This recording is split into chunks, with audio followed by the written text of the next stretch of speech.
Show में एक बार फिर खुशामदीद। और अब वो तनाज़ा जिसने मिडल ईस्ट को इस वक्त अपनी लपेट में ले रखा है, ईरान की जानिब से जिस तरह इसराइल को टारगेट किया गया, उस बारे में मुसद्दका इत्तलात नहीं है कि इसराइल के अंदर जानी और माली नुकसान कितना हुआ। मुतज़ाद दावे किए जा रहे हैं, जबकि दूसरी तरफ अमरीका ने यह पैगाम दिया है कि वो इसराइल के साथ खड़ा है।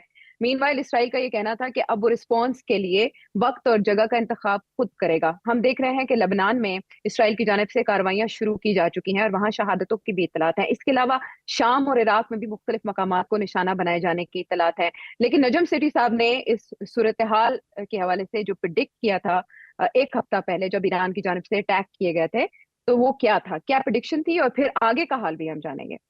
ईरान को इन्वॉल्व करने में इन बिगर वॉर, वो तो इसराइल का ऑब्जेक्टिव काफ़ी अरसे से है कि किसी तरीके के साथ ईरान को उस लेवल पे प्रोवोकेशन की जाए कि वो एक्सक्यूज़ मिल जाए इसराइल को कि उसको अटैक करे, और स्पेशली न्यूक्लियर इंस्टॉलेशंस, जो कि अमेरिका का भी ऑब्जेक्टिव है कि न्यूक्लियर इंस्टॉलेशंस को नॉकआउट किया जाए। तो मगर ईरान इतना प्रोवोक नहीं हुआ। वो चाहते हैं कि ईरान प्रोवोक होके और कोई एक्सटेंड करे रेजिस्टेंस, जिस फिर इसराइल अटैक करे ईरान को। Iran is in very serious trouble. Israel is not in trouble, America is not in trouble, Iran is in trouble. Iran इसलिए इन ट्रबल में है कि अगर वो कुछ रेजिस्ट करते हैं, कुछ प्रोवोक और करते हैं, लड़ते हैं, मिसाइल्स मारना शुरू कर देते हैं, तो that will give Israel the excuse to do what they want to do. Israel के जहन में ये है बात कि हमने गाज़ा तो साफ़ कर दिया, हमास को भी हमने आधा कर दिया ये, मगर ईरान और हिजबुल्लाह जो है वो वैसे ही सॉलिड है अभी भी। We need to weaken Iran, मगर हिजबुल्लाह को हम आधा अगर कर दें और उनको डिस्ट्रॉय कर दें, अच्छा, तो देन हमारे लिए कोई प्रॉब्लम नहीं है in the middle east. Iran completely isolate हो जाता है। फुल गाज़ा को, वो वेस्ट बैंक को, गाज़ा को क्लीन आउट करके उसको भी अब कॉलोनाइज करना चाह रहे हैं, और इसराइल के बॉर्डर्स को एक्सटेंड करना चाह रहे हैं।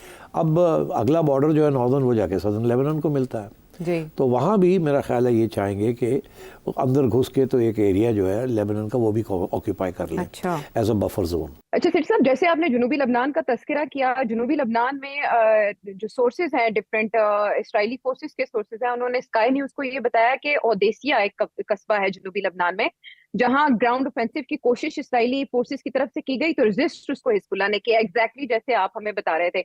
अब नेक्स्ट आप क्या देख रहे हैं? तीसरी जंग अजीम की दस्तक पूरी दुनिया समझ रही है कि अब सुनाई दे रही है, और यह एक ऐसी जंग होगी जो मुख्तलिफ खितों को अपनी लपेट में ले सकती है। इसमें रशिया और चाइना पूछ सकते हैं, अमेरिका पाकिस्तान पे दबाव डाल सकता है कि आप हमारे साथ हैं या हमारे खिलाफ। क्या समझते हैं आप, क्या अब इसराइल का जवाब कैसा होगा, नपा तुला, या वाकई वो बहुत हार्ड आएगा इस इंतकाम की आड़ में? देखिए, मैं समझता हूँ कि बड़ा हार्ड रिस्पॉन्स आएगा, नंबर वन।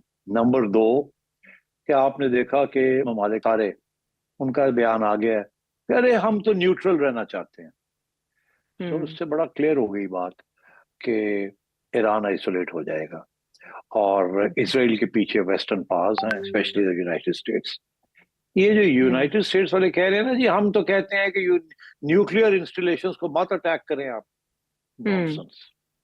ये बोल्टन जैसे वहां लोग हैं और बड़े लोग हैं हार्ड लाइनर्स अमेरिका में, जो कहते हैं मौका अच्छा आ रहा है, अगर करना ही है तो करो इसको, knockout the nuclear.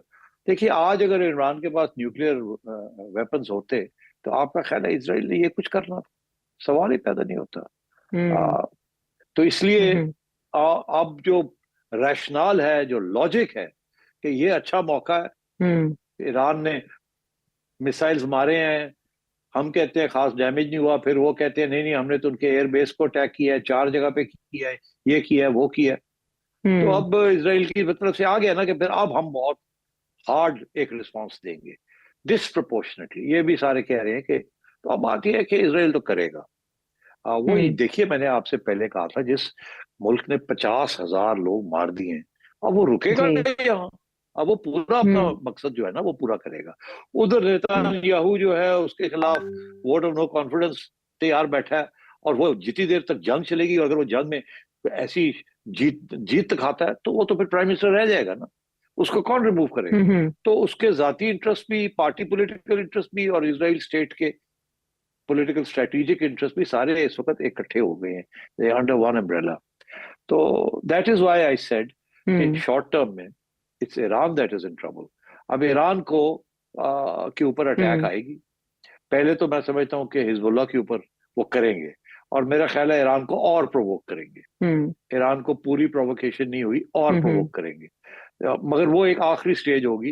And you know, हो सकता है उन्होंने कोई असैसिनेशंस भी प्लान किए हों ईरान के अंदर, और असैसिनेशंस, बिकॉज देखिए अब ये क्लियर होगी ना बात कि इसराइल ने इन्फिल्ट्रेट कर लिया है ईरान के अंदर, जो ईरान की नेशनल सिक्योरिटी इंस्टीट्यूशंस हैं उनको इन्फिल्ट्रेट किया हुआ है।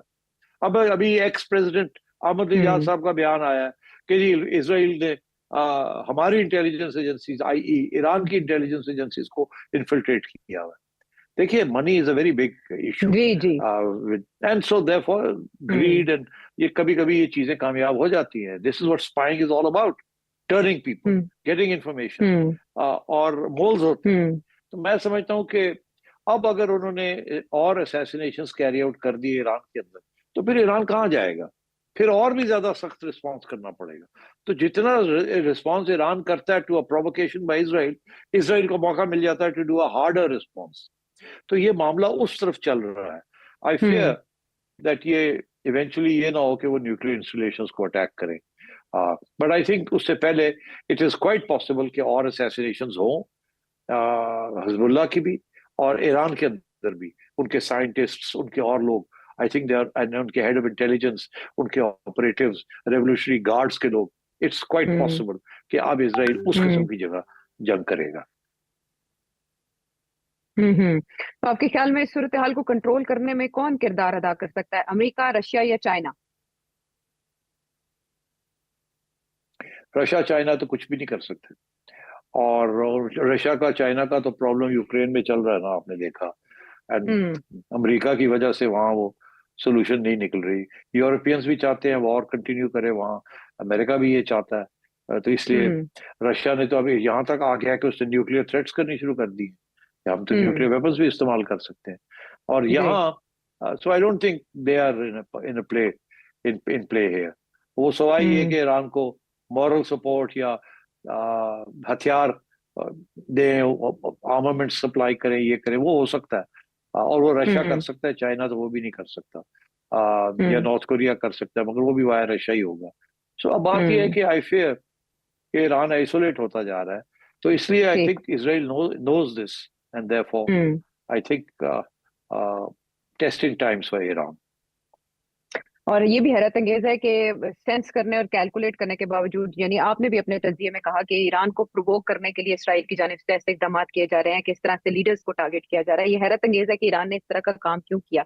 और ये भी स्पेकुलेट किया जा रहा है कि रशियन प्राइम मिनिस्टर, एक हाई लेवल डेलीगेशन ने 30 सितंबर को ईरान का, तेहरान का दौरा किया, जिसके बाद शायद उसकी शय ईरान ने ऐसा इकदाम किया हो। लेकिन इसके आने वाले दिनों में आलमी सियासत पर और मईशत पर क्या असरात होंगे? सिटी साहब, आपसे ये तजिया जानना बहुत अहम है, लेकिन वक्त हमारे पास खत्म हो गया। तो मैं चाहूंगी कि जो व्यूअर्स हैं वो अपने सवालों के जरिए आपसे कुछ जानना चाहें मजीद, तो ये नंबर आपके सामने है स्क्रीन। मोटी बात कर रही हूँ जाने से पहले जी, we are at the moment, हमें सस्ता तेल मिल रहा है। अगर ये वॉर, इस किस्म की चीज शुरू हो गई और क्राइसिस हो गई, तो तेल की कीमत बढ़नी शुरू हो जाएगी, और अगर तेल की कीमत बढ़ गई तो पाकिस्तान की मईशत के ऊपर बहुत नेगेटिव इम्पैक्ट होगा उसका। हाँ, और इस हवाले से ऑलरेडी इतलात हैं कि ये कीमत बढ़ना शुरू हो चुकी है। तो ये खतरे की घंटियां बज रही हैं। मिडिल ईस्ट क्राइसिस से ये ग्लोबल क्राइसिस में भी बदल सकता है।